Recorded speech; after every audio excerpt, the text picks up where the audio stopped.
Let's do it now. Turn up the volume nice and loud, because we are controlling transmission with dance beats and R&B.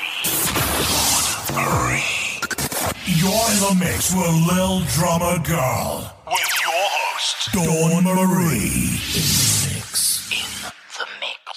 Hello, my Drumsters. It's Dawn Marie Mutel. Welcome back to another episode of The Little Drummer Girl. And today, we are here to talk about how to stay motivated when the motivation starts to disappear. Now, keeping us going every day could be a fight, right? There's plenty of times where I just don't feel like doing things. I'm just like, oh, the heck with it. I don't want to do it. I'm tired. And all I want to do is watch a movie or watch some, reruns of my favorite shows. But I know that in order for me to succeed at the things that I'm trying to do with my life, I'm going to have to push myself a little bit harder than I want to achieve those things that I'm looking to do. And so now if you're in that situation and you know that procrastination gets you, then here's a couple of little things you can do to just stay focused. And that's the number one thing, is to stay focused. Now, I know it's like hard. If you have ADD like me, it's like, okay, you're doing one thing here and then you're going to do something there and you're going to do bouncing back and forth, back and forth. What I've learned over the years is that I have to really work on that one thing and finish it, and then I can move on to the next thing. Now, sometimes that's always not the case. Like when I'm doing event planning, I might be running, around like a chicken without a head and talking to this one, getting that thing done. And sometimes that's the way it goes. But as long as it's getting done, then I don't mind having to jump around as long as it's getting done. But if I'm jumping around and nothing's getting done, then that's a problem. So if you find that you're feeling very scattered, I want you to reel it in. Here's some ways that you can stay focused. One of the things I love to do is to use a planner. And what I do is I just take a list of things to do today and I start with that. And I do it before I go to bed. Before I go to bed tonight, I look at my daily list and I write down the 3 most important things that I want to do tomorrow that have to get done. Then I write down all the other things I would love to do that may not get done. And it's okay if they don't get done because they're not really crucial and it could be done the next day or the day after that if necessary. But by having those first 3 things on your list, you know that in order to move forward on whatever it is you're working on, that's going to help you stay the course. That's going to help you stay motivated and focused and do it at the best time of day for you. If you're a morning person, then do it the first thing in the morning. If you're a night owl, then do it at night when you've got that energy. Because if you don't, you're going to be doing it and it's going to look half-assed. You're going to do it and it's going to come out crappy. You're going to do it and you're going to make mistakes. You're going to do it, blah, blah, blah. It's not going to be your best work. So you want to do these important things at your best time. The next thing to do is you may have those 3 items on your list, but there may be components of each of those that have to get done. So what I want you to do is break them out. Now, most of us say, oh, I don't have the time, or I'm too busy, I got too much on my plate. Let me tell you, I've had a shitload of stuff on my plate, and I still got stuff done. And what do they say? You want to get something done, give it to a busy person. So don't tell me you don't have time, because everybody's got the same amount of time, 24 hours a day, 7 days a week, right? And think about the people who are really successful, how much they accomplish. Now, yes, okay, they have teams of people that can help them with stuff, but that wasn't always the case. Before they got big and was able to hire employees and staff and this and that and get volunteers, they started out with just themselves at their kitchen table or their, wherever it was. So don't use these excuses because you know what? We all have a bag of excuses, right? Oh, the reason we can't do this and the reason we can't do that. But I like to call it the reason I can do it bag, okay? And so say, I can do this because blah, blah, blah. I can do this because yada, yada, yada. Get my point? Okay, cool. So break them down. Break them into micro pieces so that okay, this here I can't do until 9 a.m. when the office is open or whatever. You got to make that phone call. You got to send an email. They may not be accessible because it's an office and they're not open till whatever. If it's in the evening and they may be closed, write it down. Tomorrow morning, first thing, call so-and-so. Send out the email tonight. Schedule it out, whatever you need to do. I find if you keep that list going with you every day, you're going to see things are starting to get checked off. Because if you don't plan it, who was it that said if you fail to plan, you can plan to fail? And it's true. If you don't figure out what it is you want to do and write it down and see it in front of you every day, you're going to forget.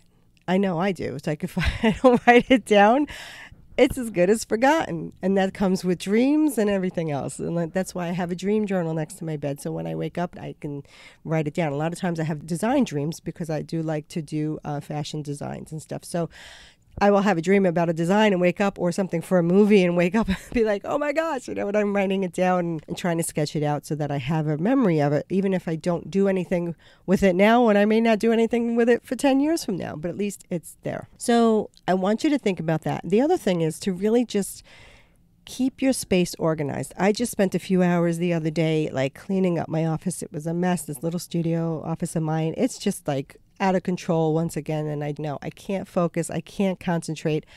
I just want to clear it out, and I did. I spent a number of hours on a Saturday and a Sunday, and I cleaned it up, and it looks great, and it's organized again, and now I can feel like I can breathe. Because, it's very easy for things to just quickly, and I mean quickly, right? You get the mail for a few days, and if you don't go through it right away, they start to pile up, depending on how much mail you get, right? Because I used to get a lot of magazines and trade things, and it was just so much mail every day. I finally stopped getting it. Half the times I didn't get to read it, and then if I'm cutting stuff out, that's more paper that I got to put away, so it just said, I'll just do it digitally for now, and, if I need to see something, I'll just go to the bookstore and take a look at it. That's why I love the bookstore. So if you're a fan of books, you don't always have to buy the book. You can get it out of the library, read it, review it, do what you got to do with it, and then bring it back. Okay, so you want to stay organized, right? Because the only way you're going to achieve your future and get the things done is to stay organized. If everything's disorganized and you spend time looking for stuff, you just wasted all that time looking for something, right? Whereas if you need it and you know where to get it in 2 minutes and boom, it's done and you can get to work. Another thing I like to do is at the end of the day is to just clear off my desk so that when I'm at the end of the day, I can clear off my desk and have a fresh, clean desk area to work on the next morning or the next day whenever you get back to that desk, right? So try to put your filing away. Now, I remember when I worked for HBO, I was doing contract as a temp for them, going to different departments, but then I finally got a full-time job with them. And I remember talking to the guy before I even knew I was going to be working for that spot, and the assistant of this lawyer, and he was wanted to be an actor and dancer on Broadway or whatever he was doing, and he never seemed busy. And I'm thinking, wow, she's pretty busy. She's got a lot of stuff going on. This is the woman I wound up working for. Well, when he left and I took the job over, I opened up a closet that was behind my desk and found stacks of paper that needed to be filed away. I was not a happy camper, I gotta say. So if that's you and you have stacks of paper, now either if you've never looked at it and you just think it's just garbage, then trash it. But if it's something that's important and you need to save it, then take a couple of hours or an hour and just, set a timer on your phone for an hour and then just start filing it away. Even if you don't get through the whole thing, or put it in one container. Maybe it's a plastic bin, a cardboard box. Get it off the floor, put it in the box, and then attack it a little bit each day, a little bit each month, however you want to work it out. But if you stay organized that way, I'm telling you, it's going to make your life flow easier because now you're not stressed out looking for stuff and trying to find out what the heck you did with it. I mean, don't you hate when you're looking for an important piece of paper that you have to bring somewhere and it's like, oh my God, I just saw it the other day. Now where is it? But if you stay on top of it and you put stuff away when it belongs, or if you don't have any files, create these simple folders. Manila folders. You could put the name on them and keep your important papers in there. It's really key to be able to find things really quickly. Now, let's say you have children, right? Let's say you have 3 kids and they're all different ages and they're different age groups, right? So you may have teenagers and then tweens and then you have some young. Create folders for each of them and then put all their important papers in there. So if you have their birth certificates and if they have a passport, if they have any kind of medical conditions and you need to have proof of something, put those in there so that, let's say you're going to go on a trip, you're going to go abroad or something, you have everything right there. Instead of, oh my God, the plane's leaving in an hour and you can't find your passport or you can't find your driver's license or whatever it is. That's a problem. I remember one time going to the airport. It was I believe it was Thanksgiving Eve. And I was taking my then fiance at the time to Disney for his birthday. And we got in the car. We got to the airport. Somebody dropped us off, I think, so we didn't have to take our cars there. And then we get to the ticket counter to go check in and get on the plane. And he didn't have his license. I'm like, what do you mean you don't have your license? How do you walk around without your license? Well, he left his wallet home. How do you leave the house without your wallet when you're traveling? But it happens. And you know what? We couldn't get on the plane. He called his uncle to get the wallet and then come out to the airport. So we wound up having to take a later flight. But it still ruined our vacation because we didn't get there when we wanted to get there, right? So that's a bitch. So now think about those types of things. You know, you want to keep any kind of medical cards that you may have. Keep them in your wallet because God forbid something happens and you're traveling and now all of a sudden you got to be seen by a doctor. If you have your medical information, that medical card, you can go wherever you are. I remember a time when I was in Portugal and you just got out of high school, and me and a good friend of mine, we decided we're going to go around Europe, and we spent a long time out there, and she wanted to rent out mopeds, you know, and I kept saying, you know, I got this really bad feeling. Something's telling me, no, let's not do it. Now, I'm the first person with adventure. I'm going to go. I want to try things. I want to explore. But I was getting a bad feeling, and I listened to my feelings. And I kept saying, don't do it, don't do it, don't do it. So she's begging me and begging me and begging me. And so I break down. I finally say, okay, sure. And I still was going against the grain, right?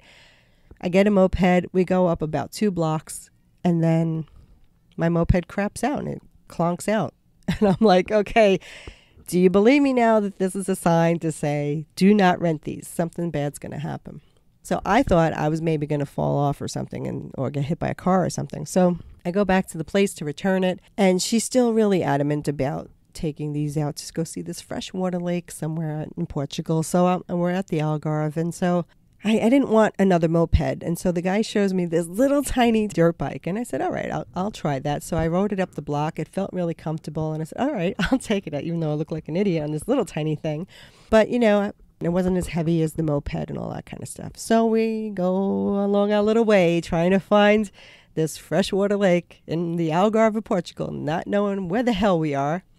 And she's in front of me, and we're riding, and she turns around and waves to me. And when she turns around, the next thing I see is that her bike is hitting the side of the road that had a little bit of a lip, you know, a curb there. And she hits it, and next thing I see is she's flying off the bike. And she's landing on a shoulder, and then I see her face hit the ground. And my heart's in my mouth now because I don't know what kind of condition I'm going to see her in when I get up to her. So I fly up to her, and I pull her out, and she's spitting out teeth, and her mouth's a bloody mess, and she's just like, my mother's gonna kill me. She spent all this money on dental work. And I'm thinking, I'm hoping you're alive, and we're in Portugal, in another country with just a couple of dollars in our pocket. Now what? Thankfully, the owner of the hostel we were staying at was from England, so he spoke English.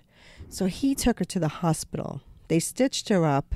Next thing I know, for 7 days, she stayed in her room, and I had to go explore by myself. She would not come out because she was too vain. And she's like, I don't want anybody to see me like this. Her lip was all blown up. And I'm thinking, nobody knows who you are. What do you care? You're in Portugal, in this beautiful place. Come into the ocean, get some salt water. You'll heal faster. But she wouldn't do it. It's really scary. And something bad happens.